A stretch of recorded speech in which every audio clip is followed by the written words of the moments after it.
こんちは。4G フィールドランキング特殊編やっていきます。4G の戦闘フィールドを戦いづらい順でランク付けする企画の特殊マップ編となります。特殊マップってのは闘技場とか決戦場系ね。要するに汎用フィールド以外のもの。基本的に戦闘エリアは一つだけ、多くても2つという特殊なものだよ。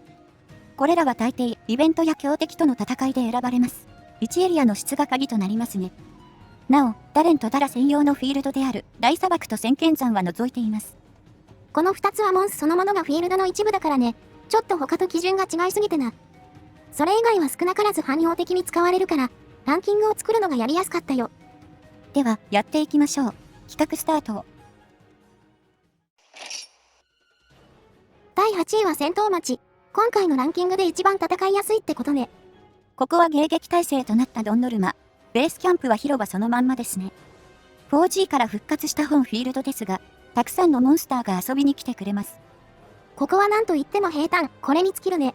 細かい段差と斜面がほぼ存在しないぞ。主戦場になる防壁前は広大な地面が広がる。あらゆるモンスターとの戦闘に適してるね。広いの嬉しいですよね。攻撃範囲がでかくても対処しやすいです。おまけに激流走でダメージを入れることもできます。相手次第では普通に戦った方がいいですけど。兵器の他にもいろんなアイテムが取れるのが特徴だ。爆弾や回復アイテムが採取できるよ。現役で使われてる防衛の拠点ですからね。ギルドのバックアップを強く感じます。総合的には特殊マップどころか 4G 全体でもトップクラスの戦いやすさです。難点を挙げるとするとエリア移動かな。はしごを登る必要があったりちょい面倒。というか、エリア移動の概念があるのが珍しい。今回のランキングでは唯一か。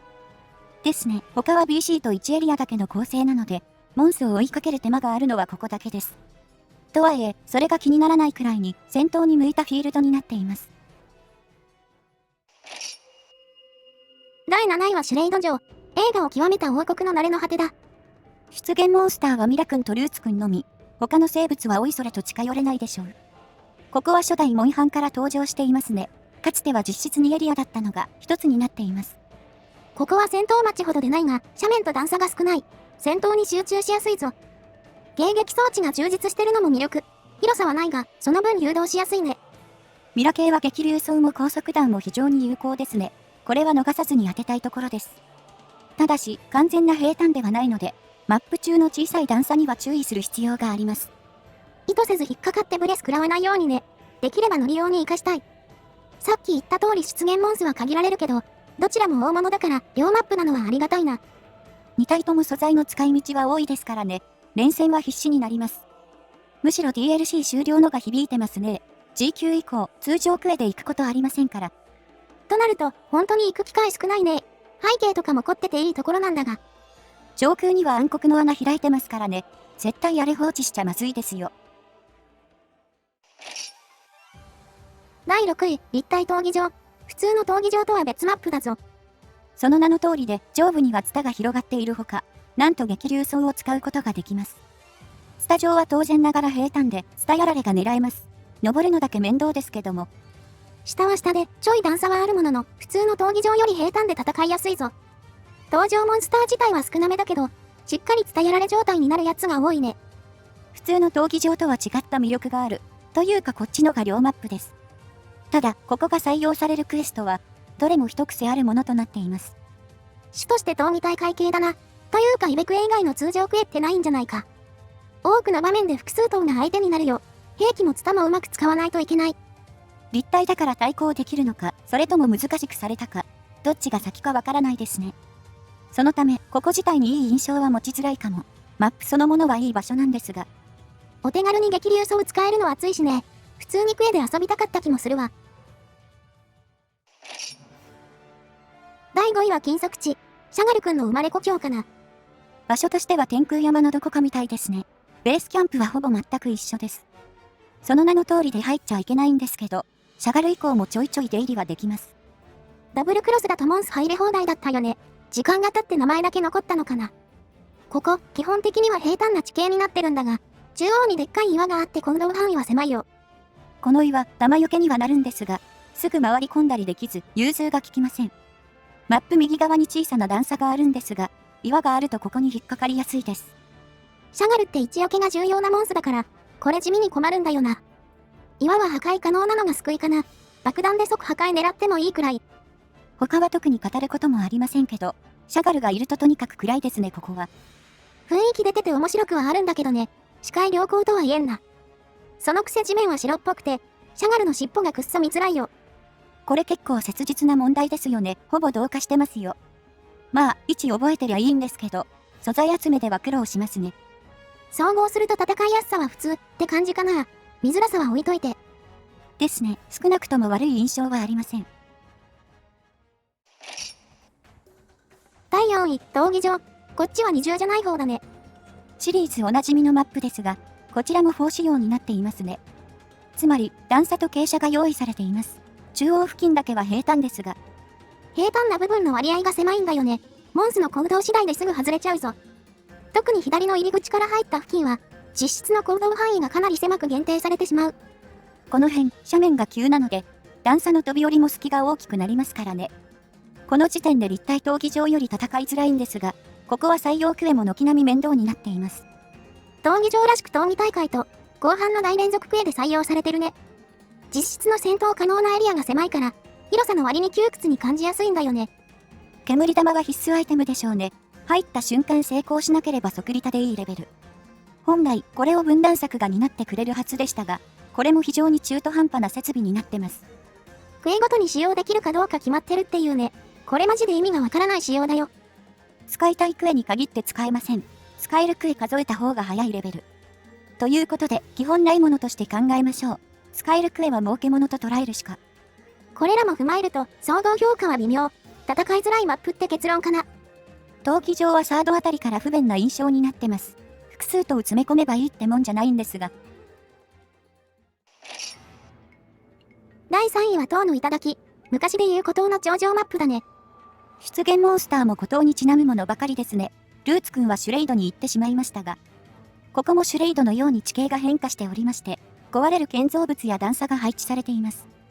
この新要素がまあ邪魔でね、フィールドの中心に寄ってるんだよな。端っこに行かない限り意図しない上り下りが発生して、めちゃくちゃ邪魔になるよ。端は端ではめられるリスクありますからね。なかなか選択しづらいです。昔の地形は真っ平らで非常に戦いやすかったですが、なんでこうなってしまったのか。素直に戻してほしいよね。年月の経過にしても変わりすぎだろ。あと、登場するモンスターとの相性も良くない。走ったり飛んだりするやつが多くてな。当然、彼らには段差はないのと一緒。こちらものんきにジャンプしてられませんね。段差をケアしないといけないので、マップの広さの割に戦いづらいと感じます。せめて段差が端に寄ってたらな。普通に両マップになったと思うんだけど。それか秘境の方が復活してくれてたら、まあ、向こうにも段差が追加されてたでしょうけど。第2位、極剣。唯一寒さがある特殊マップだ。雪山神王と似てますが、場所的には別物なんですかね。もともとはウカムの専用マップですが、4G のサビクシャを皮切りにいろんなモンスが出てます。クロスでは強いだけのウサギまで出てたからな。意外とたどり着きやすいのかな。ここはいくつか地形にパターンがあるんだけど、いずれも中央を分断するように段差が走ってるぞ。これも塔の頂理論ですね。フィールド中心に置くのやめていただきたい。昔のように横断不可のクレバスよりはマシですが、登れるからこその事故も起きます。フィールド内には広くて平坦なとこもあるんだけど、出現モンスが大きく移動してくるんだよね。エリア本来の良さが潰されてる感じしますね。あっちは段差なんてお構いなしです。さらに、ウカム線では一区画が陥没します。突進を避けづらくやりづらいです。そのくせ先行突進で流れるように上行ったりするからね。何のためのギミックなんだ。総合的には寒さケアの必要性もあっていまいちだ。絶妙に邪魔なとこに段差あるんだよな。中央の亀裂はわかるんですけどね。その周囲の段差選んだろって思います。強大なモンスターが相手になるので、段差で攻撃しづらいのは致命的ですね。ま、これでも1位とは圧倒的な差があるけどな。とりあえず見ていこうか。